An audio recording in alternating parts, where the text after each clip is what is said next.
That Father's Day, amidst a lively family gathering, I stood silently watching the father who had despised and rejected me for 28 years. He raised his glass with smug pride, proclaiming his pride in his biological children, while I was merely an extraneous shadow. But when the door swung open, a millionaire strode in, placed his hand on my shoulder, and declared loudly, "This is my son." The room fell deathly silent.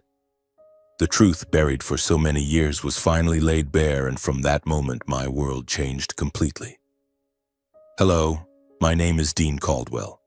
I'm 28 years old, living a life that many might call ordinary. I'm a high school literature teacher, standing in front of a classroom each day, sharing stories from books and returning at night to a small rented apartment in the suburbs, where the hum of the TV is my only companion. I'm calm, reserved, and always try to keep things under control. But if you ask me about my childhood, my family, or the scars in my heart, I'd hesitate. Not because I don't want to talk, but because every time I recall those memories, my heart aches, as if an invisible hand is squeezing it tightly. I grew up in a large house that on the surface seemed perfect. The Caldwell family, as the townsfolk called it, was the epitome of a model family. My father, Malachi Caldwell, was a tall, imposing man with a booming voice, always dressed in impeccable suits and a confident smile. He worked in real estate and everyone respected him. A successful, decisive man who always seemed to know what he wanted. My mother, Paisley Caldwell, was his complete opposite. She was gentle, with warm brown eyes and a melancholic smile. She loved flowers and spent afternoons knitting on the porch, but she was frail, always avoiding arguments and rarely daring to stand up to my father. Then there were my younger brothers, Michael, James, and Ethan, miniature versions of our father. Michael, 25, was a promising law student, always making our father proud with his sharp speeches. James, 23, had just graduated as an engineer, bringing home small but promising projects. And Ethan, only 20, was a college student with a keen business sense, like a younger version of our father. They were the siblings my father always praised at gatherings, the children who brought honor to the Caldwell name. And me?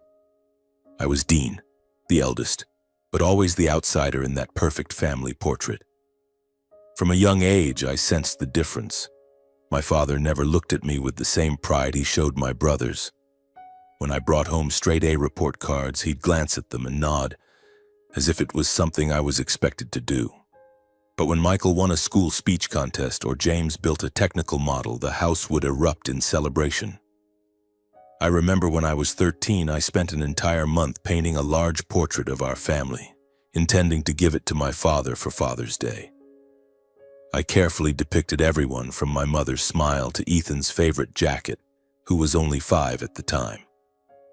When I presented the painting to my father, he barely looked at it, gave a faint smile, and said, "Childish. You should learn to do something more practical." The painting was folded up, tucked into a corner of a cupboard, and I never mentioned it again. Words like those, though seemingly trivial, cut into me like knives. I began to believe I wasn't good enough, that something was inherently wrong with me. I tried harder, studied better, behaved better, but it was never enough. My father always found a reason to criticize. "Dean, stand up straight. Don't slouch like a loser. Dean, you talk without a shred of confidence. Look at your brothers and learn from them." Those words, repeated over and over, weighed on my chest like heavy stones. My mother was the only source of warmth in that house. She would secretly hug me when my father wasn't home, whispering that I was a wonderful boy and that she was proud of me. But those words were never enough to soothe the loneliness. My mother was weak. She feared my father and his outbursts. Once, when I was 12, my father scolded me for breaking one of his favorite glass cups. He yelled, calling me useless, while I stood there, tears streaming down my face. My mother stood in the corner, her hands clenched, eyes brimming with tears, but she said nothing.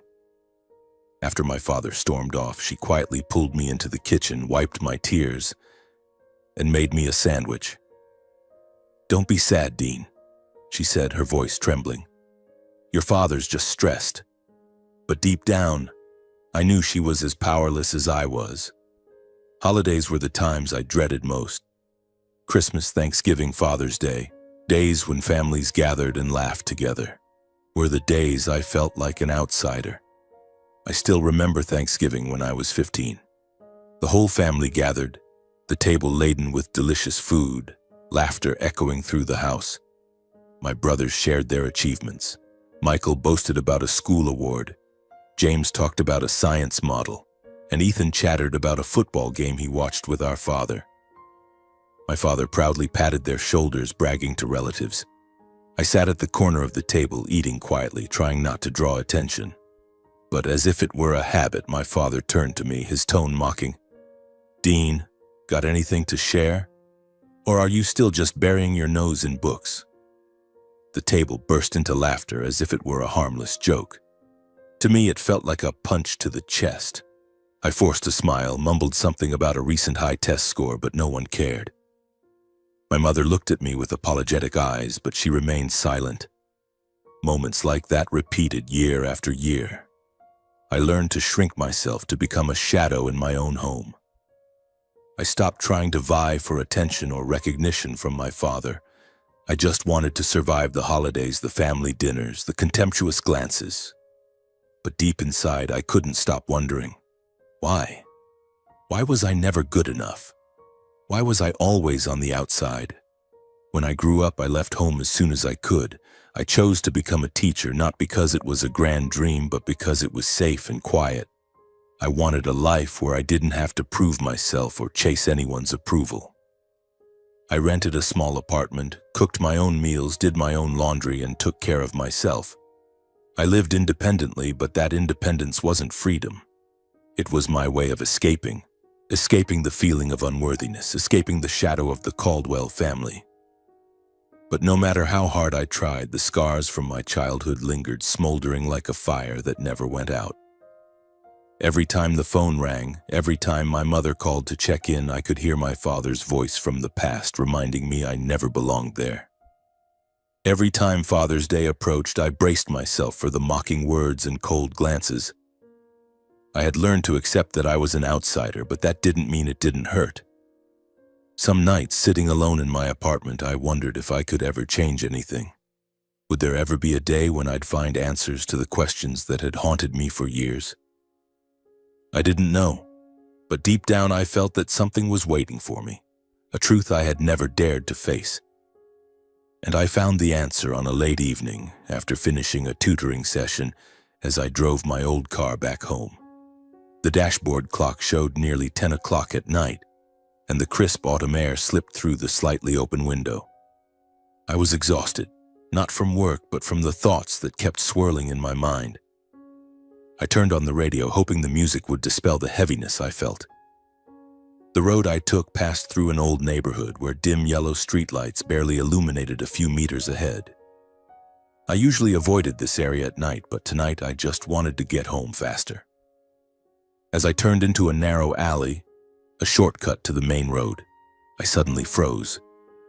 There was a strange noise, like someone groaning, mixed with the harsh sounds of fists hitting flesh. I slowed down, my heart starting to race. In the darkness, under the faint glow of a streetlight, I saw a scene that made my blood run cold. A middle-aged man in a gray coat was slumped on the cold ground. Surrounding him were 3 young men, their faces menacing, taking turns kicking him. Blood oozed from the man's mouth and forehead, his hands weakly trying to shield his head, but it was clear he had no strength left to fight back. The thugs laughed as if this was just a game to them. I gripped the steering wheel tightly, my breathing rapid. I wasn't a hero. I'd never thought I had the courage to confront anyone, let alone a group of thugs. But seeing that man, helpless and in pain, I couldn't just drive on. I didn't think too much. I pressed the horn hard, the piercing sound echoing through the quiet alley. At the same time, I switched on the high beams, the bright white light flooding straight onto the group of thugs. "Hey, stop it right now or I'll call the police," I shouted, my voice trembling but trying to sound firm. The 3 of them flinched, turning to look at me. For a moment, I thought I'd made the biggest mistake of my life. But then one of them muttered something, likely afraid of being caught. They glared at me, then hurriedly fled, their figures disappearing into the darkness. I let out a shaky breath, my hands still trembling as I opened the car door. I ran to the man and knelt beside him. "Sir, are you okay? Can you hear me?" My voice cracked. He lay motionless, his breathing faint, a stab wound in his abdomen, blood soaking a large patch of his clothing. Panic surged through me as I fumbled for my phone to call for help. "Hello, I need an ambulance now. Someone's been attacked. He's losing a lot of blood in the alley on Elm Street near the 3rd intersection." I practically shouted into the phone, trying to stay calm. While waiting for the ambulance, I tried to help the man move out of the dark corner toward the light of the street lamp. He was heavier than I expected, his body trembling in waves, but his eyes, though clouded with pain, looked at me with a strange glint, as if trying to say something. "Thank you, young man," he whispered, his voice so weak I had to lean in to hear. "It's okay, don't talk. The ambulance is coming," I replied, hiding the fear in my heart. The ambulance arrived after a few minutes that felt like an eternity. The paramedics quickly placed him on a stretcher, and I followed them to the hospital, not entirely sure why I did. Perhaps I felt I needed to be there to know he'd be okay. On the way, I sat in the back, watching the stranger lying motionless, my heart filled with unease. I didn't know who he was, but something about him held my gaze. His weathered face, his closed eyes, and the salt and pepper hair falling messily across his forehead. At the hospital, the atmosphere was chaotic. Doctors and nurses rushed back and forth, the beeping of machines blending with urgent voices. I stood outside the emergency room, hands clasped tightly, waiting for news. A doctor, who seemed to be in charge, came out with a tense expression. "He's lost a lot of blood and his condition is critical. His blood type is AB negative, which is quite rare, and the hospital's blood bank doesn't have enough. We're trying to contact other hospitals, but..." He trailed off, his eyes filled with worry. I don't know what compelled me to speak. Maybe it was adrenaline, maybe a vague sense of responsibility. "Doctor, test my blood to see if it's a match," I said, my voice steadier than I expected. The doctor looked at me, slightly surprised, but nodded. "All right, come with me." 15 minutes later, the test results came back, and I could hardly believe my ears. "You have AB negative blood, a perfect match," the doctor said, his tone tinged with relief.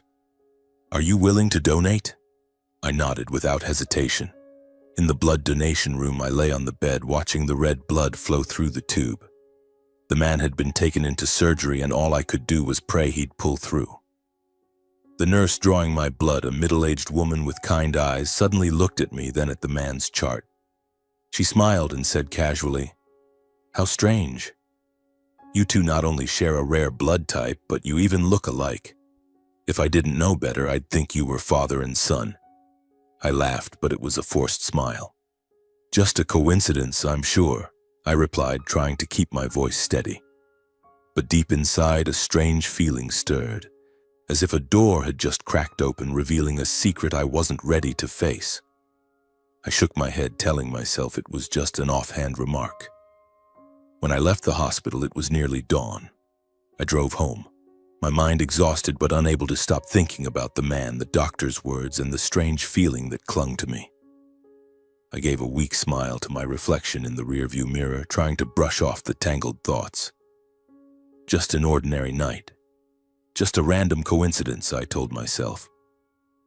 The next morning, I woke up with stinging eyes after a nearly sleepless night. Sunlight slipped through the curtains, illuminating my small, tidy apartment, a modest place just enough to hold the quiet days of a high school teacher. I brewed coffee, sat at the kitchen table, and turned on the TV to fill the morning's silence. I didn't have a habit of eating breakfast at home. Instead, I preferred the little cafe at the street corner, with its worn wooden tables and the comforting aroma of freshly baked bread. Today was no exception. I grabbed my coffee mug, stepped out of the house, and tried to leave the thoughts of last night behind. The cafe was quiet on Saturday morning, with only a few customers silently reading newspapers or scrolling on their phones. I chose my usual corner, ordered a plate of egg and toast, and opened my laptop to check work emails. The TV on the wall was playing the morning news, the anchor's voice steady but clear. I wasn't paying much attention until a name rang out, making me freeze, the spoonful of egg in my hand dropping onto the plate. Businessman Alexander Hale, 55 years old, founder and CEO of Hale International Resorts, a corporation owning a chain of luxury hotels and resorts spanning the Americas, Europe, and Asia, narrowly escaped death after an unexpected attack last night. He was saved by an anonymous citizen and is now recovering in the hospital. I looked up, my eyes glued to the screen. The image of a middle-aged man with salt and pepper hair and a weathered but authoritative face appeared in the broadcast. It was him, the man I had saved in the alley last night. My heart pounded as if someone had just struck my chest. Alexander Hale, a name that was once unfamiliar but now tied to me by a thread I couldn't explain. The anonymous citizen. That was me. But I didn't want anyone to know, didn't want attention, didn't need gratitude. I just wanted him to be okay. In the days that followed, I tried to return to my normal routine. Classes, lectures, evening tutoring sessions, all went on as usual, but something inside me had shifted. I couldn't stop thinking about Alexander Hale, about his eyes when he whispered his thanks, about the strange feeling I had standing near him. Out of curiosity, I began searching for information about him online. Articles hailed him as a legend in the hospitality industry, a self-made man who rose from nothing with a vision that turned Hale International Resorts into a global icon. But none of the articles mentioned his family. No wife, no children. There were only images of him standing alone at press conferences, his deep eyes seeming to hold an untold story. Then one afternoon, about a week after that fateful night, my phone rang, an unfamiliar number. I hesitated but answered. "Hello, is this Dean Caldwell?" The voice on the other end was warm, slightly raspy, but full of life. I nodded. "Yes, that's me. Who's this?" "I'm Alexander Hale," he said, his tone gentle but firm. "You're the one who saved me that night, aren't you? I'd like to meet you to say thank you." I was stunned, unsure how to respond. Meet him? A renowned businessman like Alexander Hale wanted to meet an ordinary teacher like me? I stammered my agreement, and we arranged to meet at a small cafe near the city center that weekend. When I walked into the cafe, I recognized him immediately. He was sitting in a corner wearing a simple dress shirt, no longer looking as haggard as he had that night. He looked up, smiled, and my heart beat faster. There was something about that smile, the way he looked at me, that felt both familiar and unfamiliar. "Dean." He stood up, shaking my hand, his grip warm and firm. "Thank you. If it weren't for you, I probably wouldn't be sitting here." I gave an awkward smile, unaccustomed to being the center of attention. "I was just in the right place at the right time, sir," I said. But he shook his head, his expression serious. "No, Dean. You chose to act to save me instead of driving away. Not everyone would do that." We talked, starting with small talk, but the more we spoke, the more I noticed strange similarities between us. He was calm, spoke slowly, with a rare sincerity. He liked his coffee black, no sugar, just like me. He shared stories of his simpler days as a young man, preferring park walks over lavish parties. And sometimes when he looked at me, I felt like he noticed the similarities too. After a few meetings, he began asking more about me, my family, my childhood, my parents. I shared, but hesitantly, reluctant to reopen old wounds. I spoke of my mother, her gentleness, and my father, who always made me feel inadequate. When I mentioned my mother's name, Paisley Caldwell, I saw him freeze as if someone had yanked him backward. His hands tightened around his coffee mug, his eyes blank for a moment. "Paisley Caldwell," he repeated, his voice trembling. "You said your mother's name is Paisley Caldwell?" I nodded, unsure why my heart was racing. "Yes, that's her name." He fell silent, staring at me, then suddenly told a story I never could have anticipated. He said that in his youth he had loved a woman named Paisley. They met in a small town where he worked at a diner to pay for college. Their love was intense but fraught with obstacles. He wanted to go far and build a career while she longed for a stable life and a family. In the end, they parted ways, not out of anger, but because their paths diverged. I never forgot her, he said, his voice heavy as if reliving painful memories. I don't know where she is now or how she's doing. He gave a distracted smile, then said something that stopped me cold. What a coincidence. She has the same name as your mother. I sat there, frozen. Too many coincidences. The rare blood type, the eyes, the way he spoke, and now my mother's name. I wanted to laugh, to say it was just a random story, but I couldn't. Something in his voice, in his eyes, made me feel a storm brewing in my heart.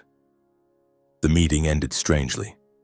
He suddenly asked to borrow my jacket, saying he'd forgotten his and had to meet someone urgently. I handed it to him, though my mind was full of doubts. Thank you, Dean, he said, patting my shoulder. We'll see each other again soon.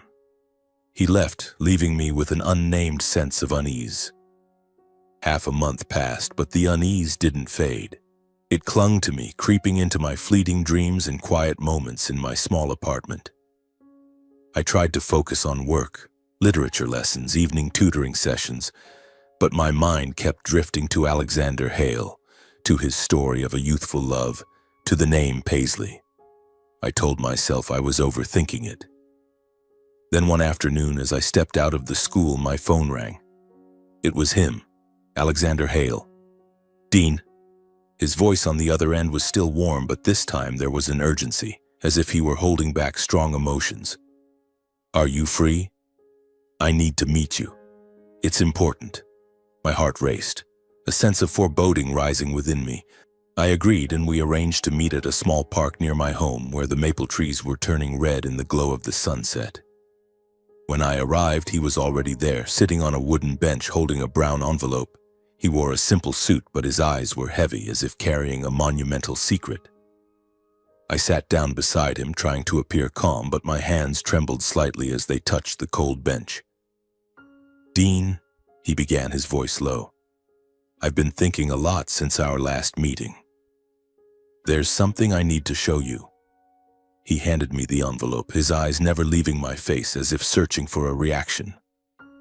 Open it, he said, his gaze steady. I opened the envelope, my hands shaking slightly.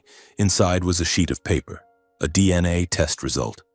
My eyes scanned the lines, the numbers, and then my heart seemed to stop as I read the final line. Probability of paternity, 99.9%. I looked up at him, my mouth dry.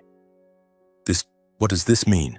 I asked, though deep down I was starting to understand. He took a deep breath, his voice trembling but resolute. Dean, you're my son. The world around me seemed to collapse. I sat there, stunned, the paper suddenly feeling impossibly heavy in my hands. Alexander Hale, the man I saved in the alley, the renowned businessman on TV, was my biological father. That meant Malachi Caldwell, the father I grew up with, the one who mocked and belittled me for years, wasn't my real father. Everything I thought I knew about myself, my family, my childhood, shattered like a broken mirror. I wanted to say something, to deny it, to shout that this was a mistake. But deep inside, I knew it was true. The pieces started falling into place. The coldness of my father, my mother's guilty looks, the doctor's offhand comment about our rare blood type and our resemblance. My chest ached as if someone were squeezing my heart. Why? I whispered, unsure if I was asking him or myself. Why didn't anyone tell me? Alexander looked at me, his eyes filled with pain. I didn't know, Dean, he said. I didn't know about you until we met. After you told me about your mother, about Paisley, I had my suspicions. I took your jacket to run a DNA test. I needed to be sure. And now I know you're my son. I'm sorry you had to grow up not knowing who your real father was. His apology cut like a knife, both painful and soothing. I didn't know how to feel. Hurt, because my entire childhood was spent under scorn, feeling like I was never good enough. Angry because my mother hid this truth, letting me endure Malachi's harsh words without explanation. Angry at myself for believing I was lesser, for letting those words shape who I was.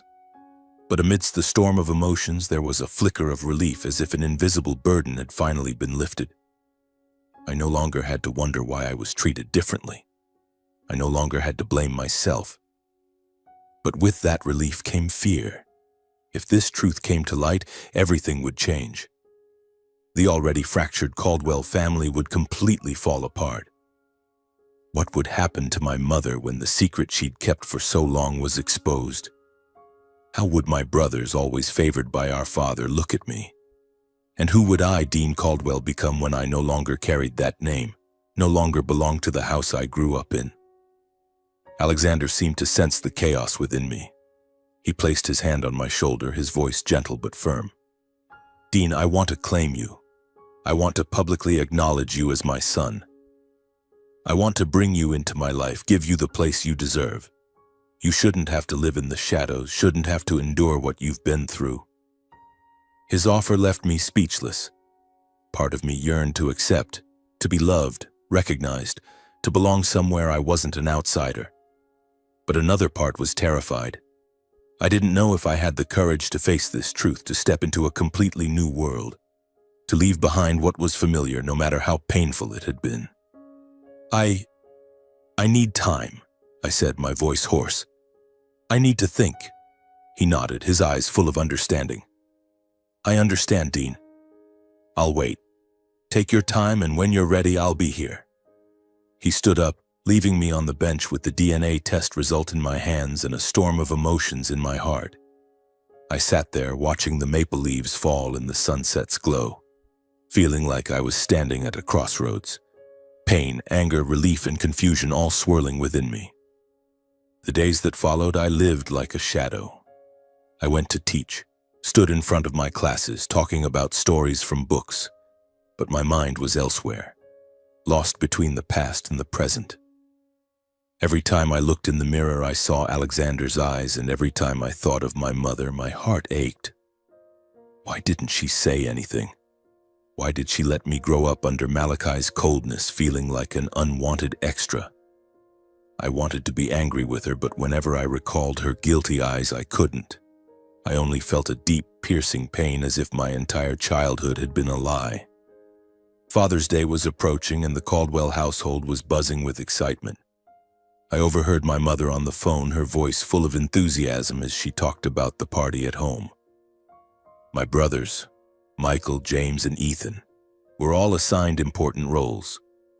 Ethan would prepare a speech to honor our father, James was in charge of setting up the dinner table, and Michael, as usual, would handle coordinating with relatives.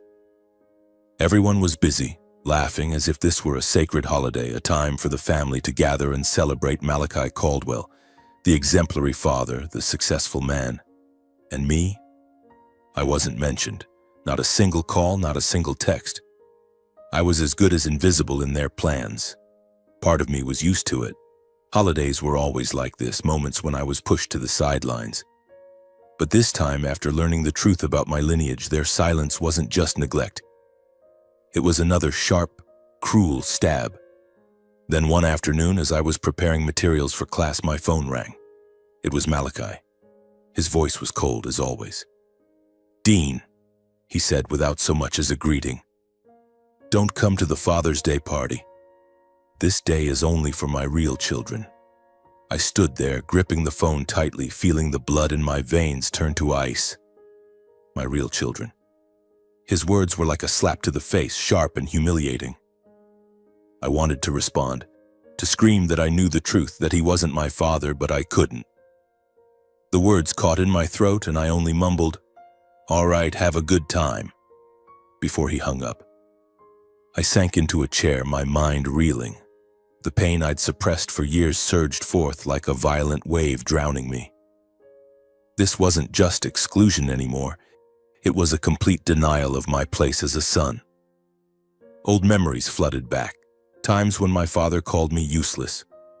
Times I tried to please him only to receive his scornful glares.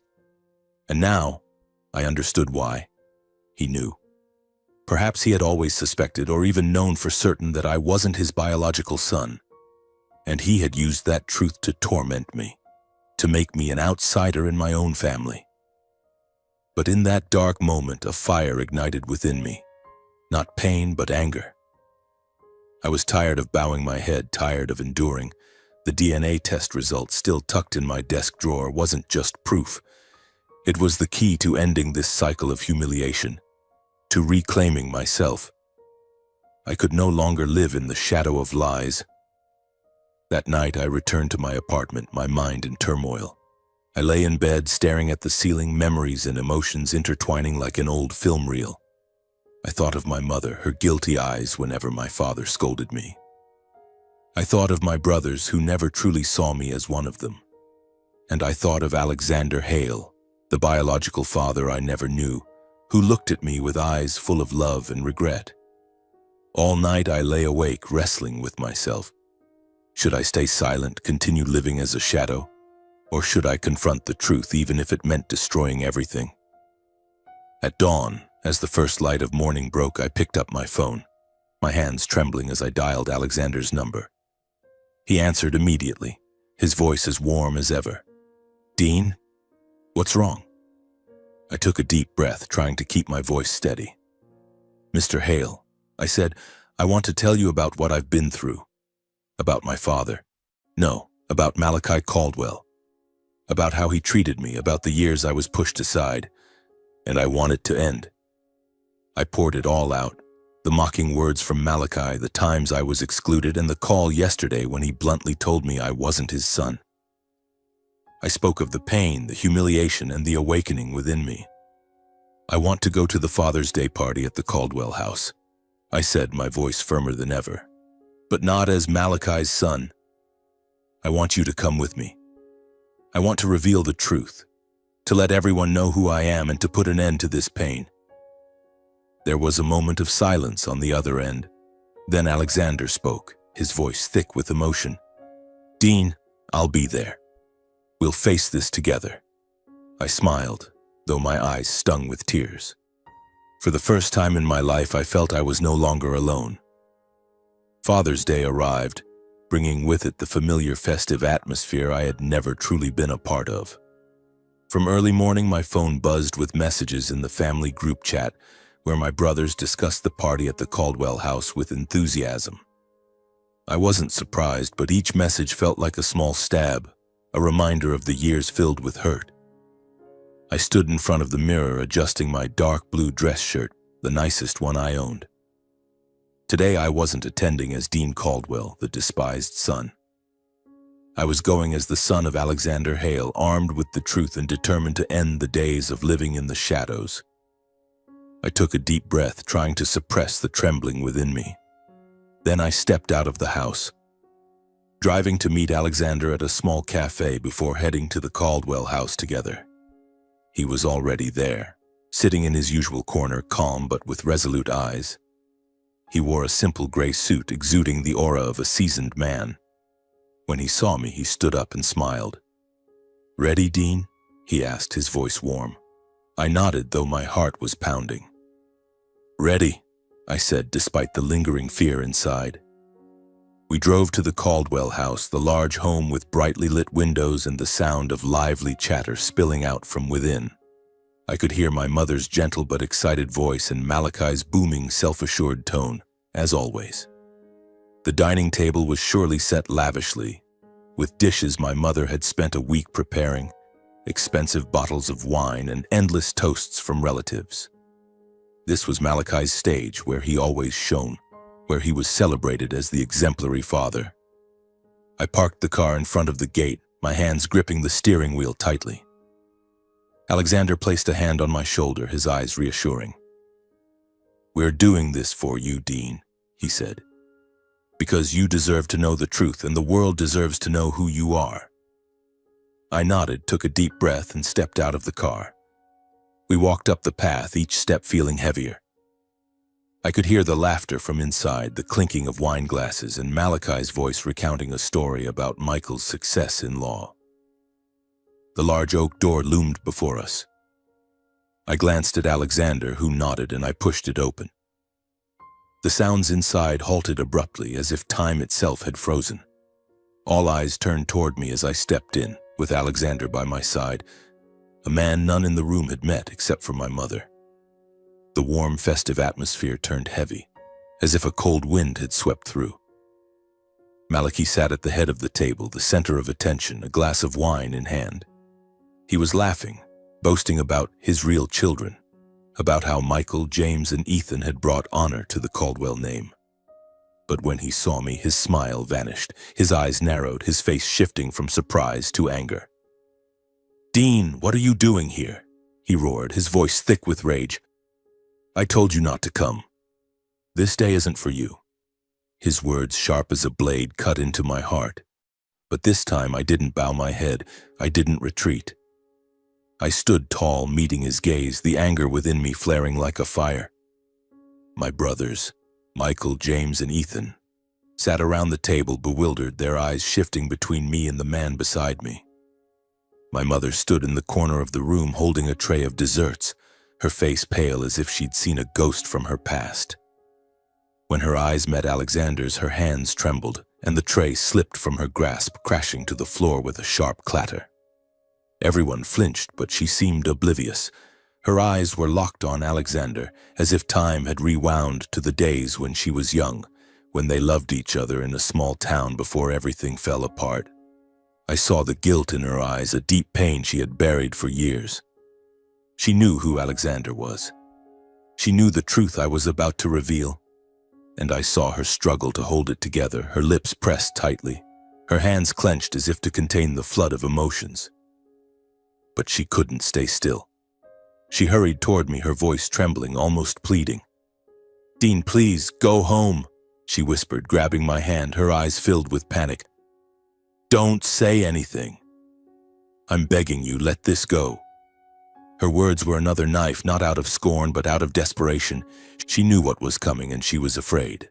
For me, for the family, for herself. I held her hand, feeling the trembling in her thin fingers. "Mom," I said, my voice hoarse but resolute, "I can't stay silent anymore. I have to do this for me and for the truth." She shook her head, tears streaming down her cheeks, but she said nothing more. She stepped back as if realizing she couldn't stop me. Malachi stood up, striding toward me, his fists clenched as if ready to teach me a lesson. "Who do you think you are, barging in here?" he bellowed, his voice echoing through the room. But before he could get closer, Alexander stepped forward, positioning himself between me and Malachi. His calm but commanding presence made Malachi pause. "Who are you?" Malachi growled, his eyes blazing with defiance. Alexander didn't answer immediately. His gaze swept across the room, from the stunned faces of my brothers to the curious eyes of relatives and guests. Then he locked eyes with Malachi, his voice low but sharp as a blade. "I am Alexander Hale, founder of Hale International Resorts," he said, each word carved into the air. "And I'm here to say that Dean Caldwell is my biological son, not yours." The room fell into a deathly silence. Whispers ceased. The clinking of wine glasses stopped. I felt every eye on me, piercing like sharp needles. But this time, I didn't lower my head. I stood there beside my real father, my heart pounding but no longer trembling. I looked at Malachi, the man I had once called father, and saw his face shift from anger to shock. My mother, standing in the corner, covered her face, her hands trembling, tears streaming down her cheeks. Her eyes, filled with pain and regret, seemed to confirm everything. Alexander pulled a brown envelope from his jacket, opened it, and held up the DNA test result. "This is the proof," he said, his voice ringing like a proclamation. "The test shows Dean is my son with a 99.9% probability. There's no room for doubt." He handed the paper to a nearby relative, and it quickly passed through the guest's hands like a spark spreading through dry grass. Whispers began to rise, soft but sharp, like a swarm of bees. Malachi stood there, his face flushed red, his fists clenched so tightly that his knuckles turned white. I met his gaze, and for the first time I saw a flicker of panic. He wasn't entirely surprised. Perhaps he had suspected for years, had sensed the truth in my mother's glances, in the differences between me and my brothers. But to have it exposed in front of the entire family, relatives, and guests was something he never anticipated. "Liar!" he roared, turning to my mother, pointing at her accusingly. "Paisley, you deceived me all these years. You made a fool of me in front of everyone." My mother shrank back, clutching her chest as if shielding herself from his wrath. She said nothing, only lowered her head, tears falling to the floor. I wanted to run to her, to hold her, but my feet felt rooted to the spot. I was angry at her for hiding the truth, but seeing her now, frail and broken, I could only feel pity. Malachi wasn't done. He turned to me, his eyes blazing like fire. "And you, Dean," he growled, "who do you think you are? A bastard, a useless thing I wasted my time raising. You dare come here, dare ruin this day, dare tarnish this family?" Each word was like a knife, but this time they didn't wound me as they once had. I stood tall, meeting his gaze, and for the first time in my life I felt no fear. "I'm not your son," I said, my voice calm but resolute, "and I don't need your recognition anymore. For 28 years you never treated me like a son. I've endured enough." My words landed like a stone thrown into a still lake. My brothers, Michael, James, and Ethan, sat frozen, their faces a mix of confusion and unease. Relatives and guests whispered louder, their eyes darting between me and Malachi. The atmosphere in the room was no longer that of a celebration. It felt like an unspoken trial, with Malachi laid bare before everyone. I stood there beside my real father, my heart heavy yet relieved. The truth at last had been brought to light. The years I spent in the shadows, enduring insults and scorn, now had an explanation. I was no longer the outsider, the son who wasn't good enough. I was Dean, the son of Alexander Hale, and for the first time I felt I had the right to hold my head high. But even as the truth set me free, my heart still ached. I looked at my mother, the woman who had loved me in her fragile way, and saw her shattered. I looked at Malachi, the man who raised me but never truly was my father, and I no longer felt anger toward him. I saw only a man consumed by his own pride, and I looked at Alexander, the father I never knew, standing beside me, ready to protect me. In the days following the party, the truth about my lineage spread like wildfire. The Caldwell family, once a symbol of perfection in the eyes of relatives and neighbors, became the subject of fervent gossip. I overheard whispers through acquaintances, through sneaky messages in the family group chat I was no longer part of. "Dean isn't Malachi's son? Alexander Hale, the hotel tycoon, is his real father? Malachi must be humiliated, exposed like that in front of everyone." Malachi's reputation, which he had built over years, crumbled like a sandcastle. He was once the exemplary father, the successful man, but now he was merely a figure whose deceit had been laid bare. Malachi, in his fury, grew even more authoritarian. I heard from my mother through a tearful brief phone call that he forbade anyone from mentioning my name. He shouted at anyone who dared ask about the events at the party, as if silence could erase the truth. But that very silence betrayed him. Every time he refused to face the questions, every time he roared to shut them down, he only proved his failure, not just as a father, but as a human being. My mother, meanwhile, was completely broken. I knew this from her short messages, her trembling and frail voice over the phone. "Dean, I'm sorry," she said, choking back sobs. "I thought keeping quiet would protect you, but I was wrong. I let you suffer." Her apology broke my heart. I wanted to be angry, to ask why she let me grow up under Malachi's contempt, but I couldn't. I saw only a woman trapped between love and fear who had tried to shield me in the way she thought was right, even though it caused me deep pain. My brothers, Michael, James, and Ethan, looked at me differently now. I no longer saw them, but I heard through relatives. Michael, only 25 and studying law, always so proud, was jealous that I was now the son of a wealthy, powerful businessman. James, 23 and newly graduated as an engineer, feared I would surpass them with Alexander's support. And Ethan, just 20, who used to follow me around when he was little, was now silent, his eyes filled with confusion and rivalry. I remembered the days when I took Ethan to the park, when I helped James with his homework. But now Malachi's favoritism had built a wall between us. They feared I would become the heir to Hale International Resorts, and part of them worried I might seek revenge. As for me, I stood at the greatest turning point of my life. I no longer carried the Caldwell name, no longer the eldest son pushed to the sidelines in that family.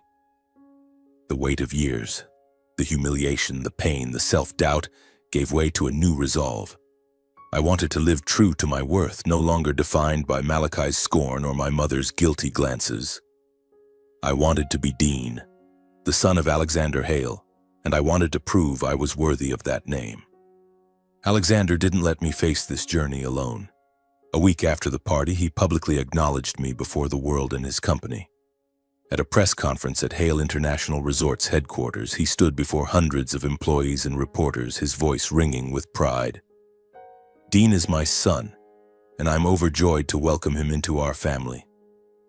He will join me not just as a son, but as part of this company's future. I stood beside him, my heart pounding, feeling the eyes of everyone, from curiosity to admiration, focused on me. For the first time, I felt seen, not as a shadow, but as a person of value. But before stepping into this new world, Alexander arranged a small meeting, just the three of us. Him, me, and my mother. We sat in a warm room at his mansion where the light from the fireplace danced across the paintings on the walls, creating an atmosphere both intimate and heavy. My mother walked in, looking exhausted as if the past days had drained her vitality. Her eyes were red, shadowed by deep circles, but when she saw me, she managed a faint smile. A smile full of love, but also of pain. I wanted to hug her immediately, to tell her I didn't blame her, but I didn't, not yet. Alexander spoke first, his voice low and filled with emotion as if each word had been carefully weighed. "Paisley," he said, his gaze gentle but heavy. "I'm sorry for what happened back then. I left you, chose my own path, and I didn't know about Dean. I missed his entire life, and I also left you to bear the burden alone. I want to make it up, not just to Dean, but to you." My mother sat across from him, her hands clasped tightly on the table, her thin fingers trembling. I saw her eyes waver, as if drifting back to those old days. But then the present pain pulled her back. Tears rolled slowly down her cheeks, each drop carrying a fragment of shattered memories. "Alexander," she said, her voice choked, almost a whisper, "the past can't be undone. We chose different paths. I've lived with my choices, painful as they were. But Dean..." She turned to me, her eyes seeming to envelop my heart. "Dean is the one thing I don't regret. I just want you to be happy, to no longer live in the shame you endured." Her words pierced my chest like a blade. I took her hand, feeling the coldness of her thin fingers, and I couldn't hold back my tears. "Mom," I said, my voice trembling, "I don't blame you. I know you did your best. I just want you to be happy too, like I'm trying to be now." Alexander looked at her, his eyes filled with remorse. "Paisley, let me help you," he said, his voice earnest. "You don't have to stay there, don't have to live with what's happened. You can start over and we can take care of Dean together." I nodded, holding her hand tighter. "Mom, let Dad and me help you," I said, hoping she would agree, hoping she would let herself be freed from those years of suffering. But she shook her head, her sad smile like a shattered painting. "Thank you both," she said, her voice gentle but firm. "But I need to stay. I need to face what I've caused. Dean, live well. That's all I want." She stood up, came to me and hugged me tightly. I felt her warmth, but also her fragility, as if she were holding herself together to keep from breaking. Then she let go, looked at Alexander with eyes full of empathy, and left, leaving me and my father in a painful silence. I watched my mother's figure disappear, my heart heavy with emotion. But amidst that pain, I felt a new resolve. I didn't want to disappoint her. I wanted to live a life she could be proud of, and I knew that journey began here alongside the father I had just found. In the days that followed, I stepped into an entirely unfamiliar world. I left behind my small apartment, the quiet teaching days, and the simple life of a school teacher to follow Alexander into the world of business. A fierce and glamorous arena where every glance was scrutinizing, every word carefully weighed.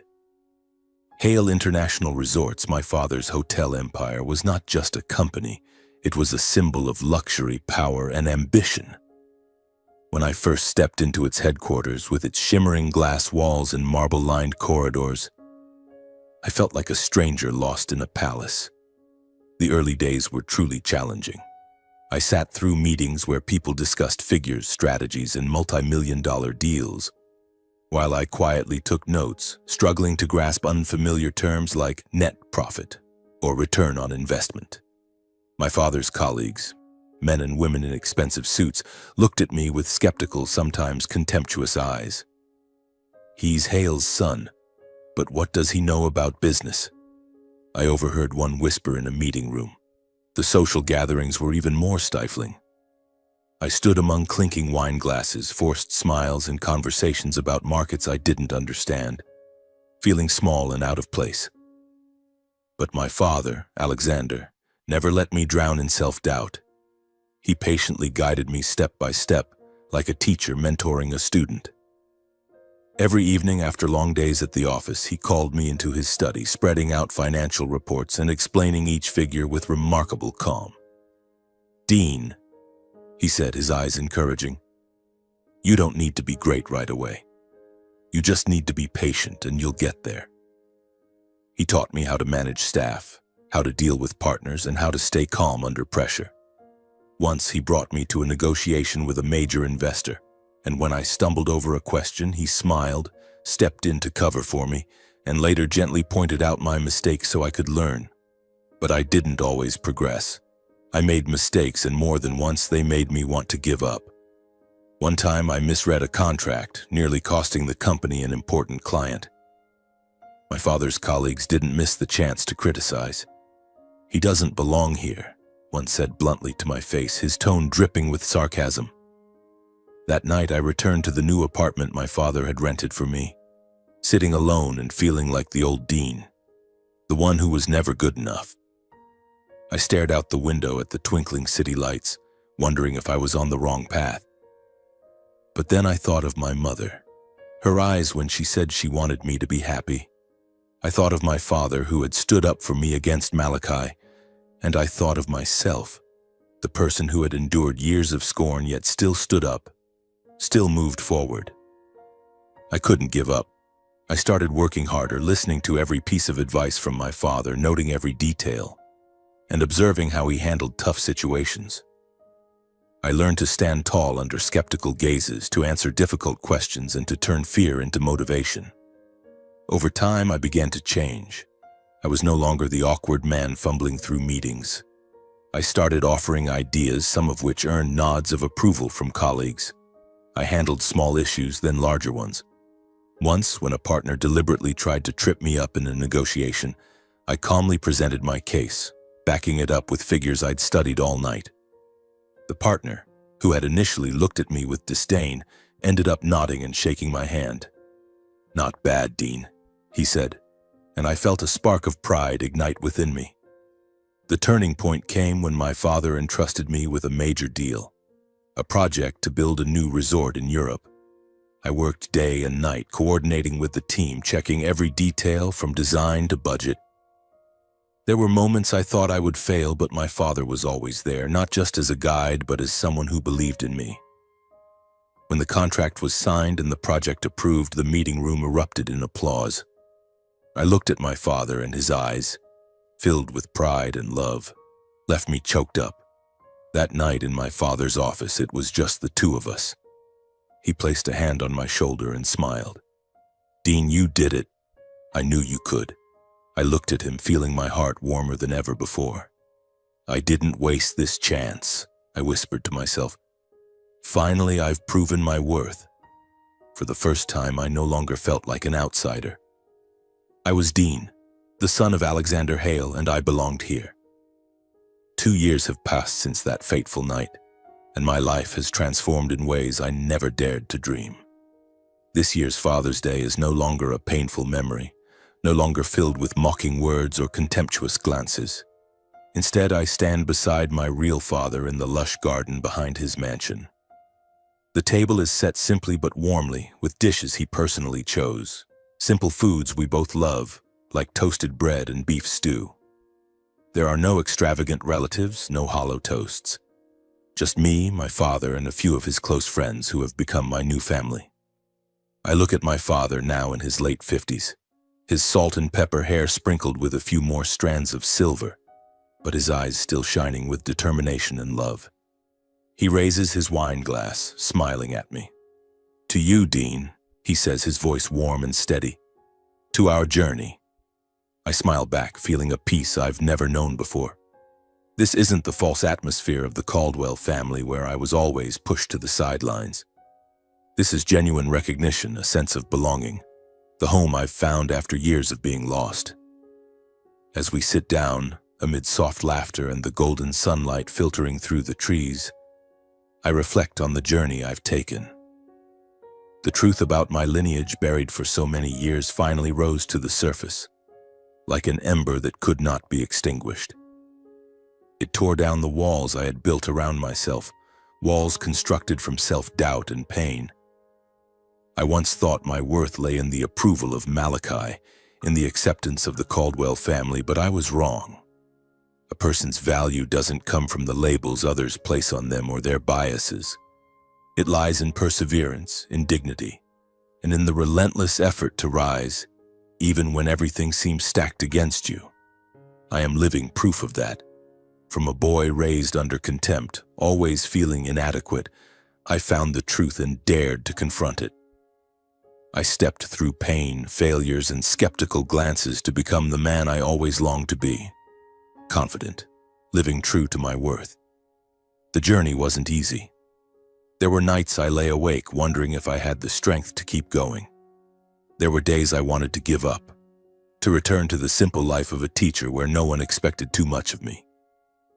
But each time I remembered my mother's eyes, her wish for me to live well, and my father, the man who believed in me even when I didn't believe in myself. As the party ends, I stand beside my father, watching the sun dip below the hills. He pats my shoulder, his eyes full of pride. "You've come a long way, Dean," he says, "and I know you'll go even further." I smile, feeling my heart lighten. "Thank you, Dad," I say, my voice hoarse, "for giving me this chance." I stand there, breathing in the fresh air, and think about the message my journey carries. No matter how painful your starting point, no matter how the past tries to define you with harsh words, you can still rewrite your destiny. The truth, though buried, will always find a way to rise, and when it does, dare to face it, dare to move forward, because that's how you find yourself.